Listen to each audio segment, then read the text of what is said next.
Hey guys, what's up? GreenMachineSam back with another video, and today we have a Bears React video. Just reacting to really the whole season at this point, with us winning against Green Bay. It's really weird just how this season went, just starting off 4-2, finishing the season 5-12, winning the last game against Green Bay. We had a chance to sweep Green Bay. And if we would have swept Green Bay would have been 0-6 in divisional play, and we would have been 2-4. And then of course the mishap against both the Vikings and the Lions. It just, at least the games that we were in, we could have easily been fucking 4-2 in conference play. Looking back at it, and then that's adding an extra fucking 3 wins to our total. That still only gets us to 8-9, and there was a lot more mistakes happening with this team than just those simple little things.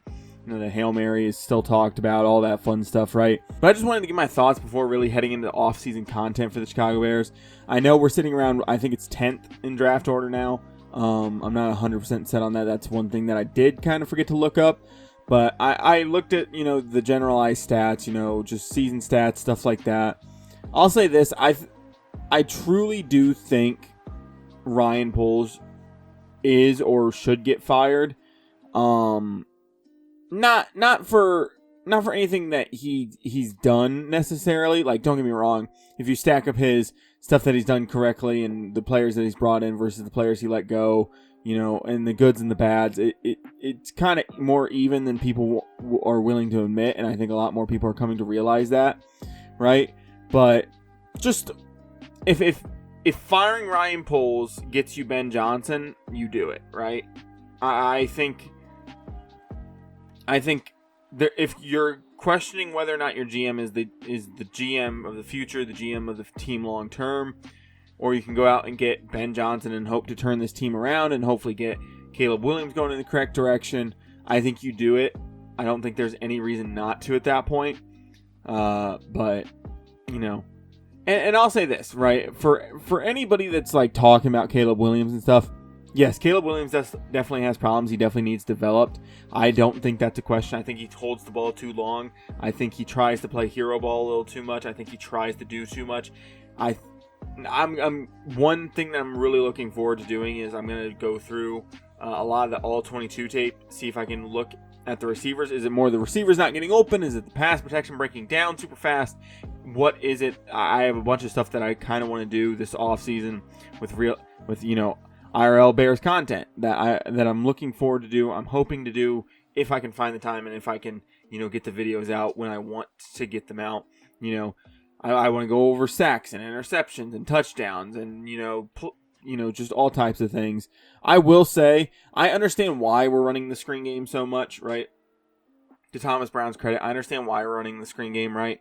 We have Larry Borum, who was supposed to be our 4th offensive tackle on the depth chart, starting at left tackle the last couple weeks. We have Jack Curran, who I think was listed as the 4th or 5th guard coming into the season.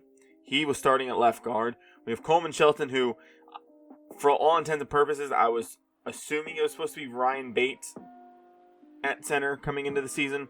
Matt Pryor, who was supposed to be the 3rd guard, and then Darnell Wright, one of the only starters that was supposed to be starting, who is still starting on that offensive line. Like I said, I still think some of the blame is still to be blamed on Caleb Williams. He needs to develop better. Like I said, I don't know if it's play design. I don't know if it's Caleb just holding the ball too long, the receiver's not getting open as quickly as he wants, him pulling his eyes off the passing, the receivers and pulling him down towards the D-line because he's afraid to get hit or something of that nature.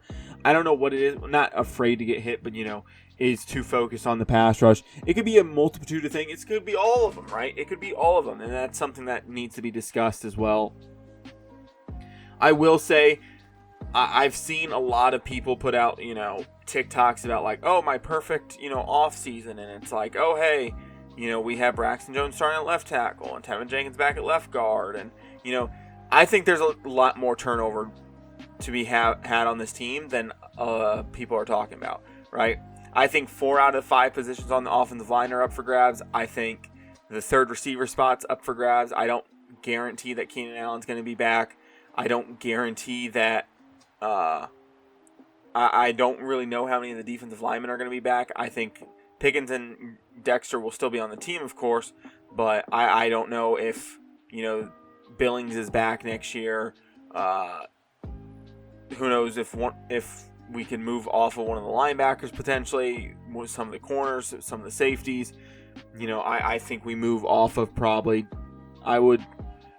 with how much Jaquan Brisker, A, has been injured throughout his career, but B, just this season, and how bad some of the reports are that are coming out, I don't know if Jaquan Brisker, is on the team. Not necessarily if he's on the team, but if we're looking for him to start next season, I don't know if they're going to plan for a future without him. Because you would have to pay both Kyler Gordon and Jaquan Brisker going into next season. So I don't know if Tevin Jenkins gets brought back. I really don't know how much turnover is coming. I think there's a lot more than people are willing to, give credit for. I think maybe kicker, punter, quarterback, running back 1, wide receiver 1 and 2, tight end 1, right tackle, one of the edge spots, one of the D-tackle spots. I think Byard and Smith are back. Byard and Johnson are back. I don't know. There's a lot of positions that I could argue could be replaceable coming into the draft and coming into free agency if other teams are willing to take a chance on them and trade, decent value for them. I could see a lot more players getting moved than not. It all depends, right, on what happens at the GM position mainly, right? Ryan Poles likes to play it safe. He likes to keep money in his back pocket. So I don't think there will be too much turnover if it's Ryan Poles, but if it's somebody that comes in with Ben Johnson, you could see half the team getting moved, right? You could see half the team getting let go and told to, get on a bus and get out of fucking Chicago. I will say, I'm still all in on Ben Johnson. I'm still relatively in on Kyle Shanahan if he decides that he doesn't want to be a part of a rebuilding team, depending on how the San Francisco's handle their offseason as well.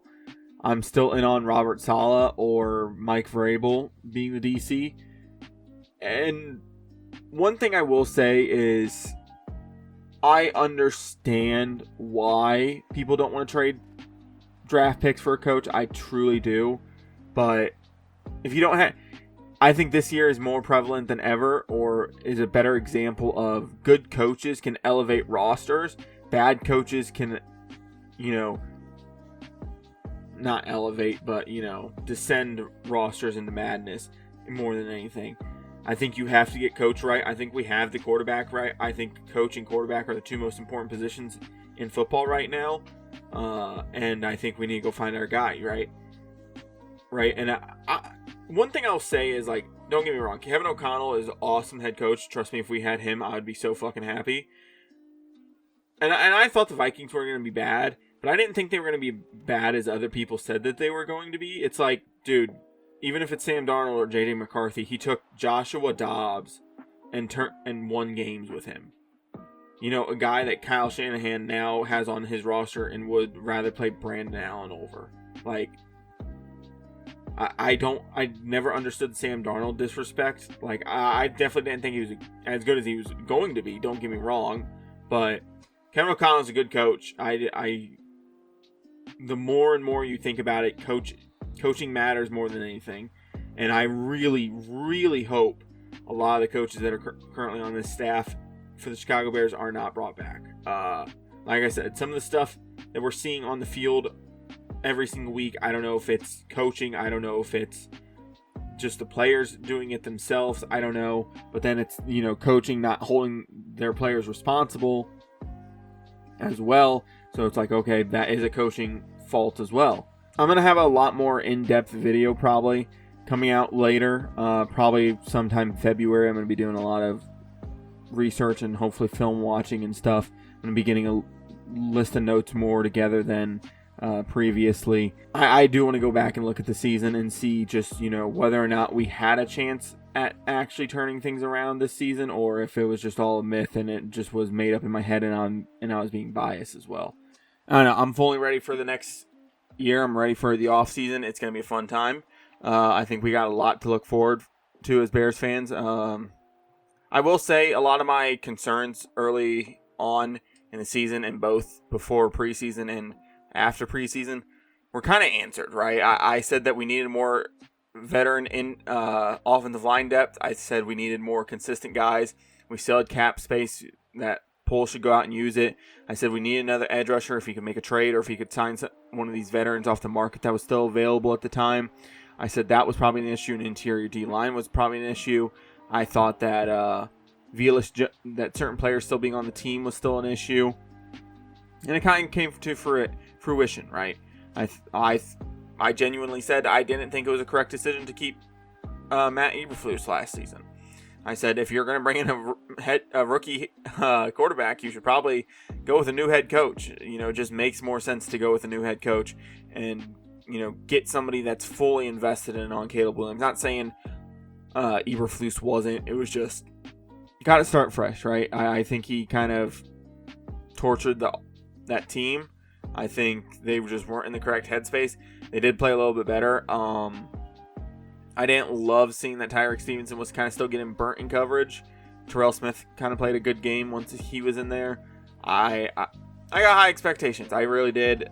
It didn't turn out how I was hoping for.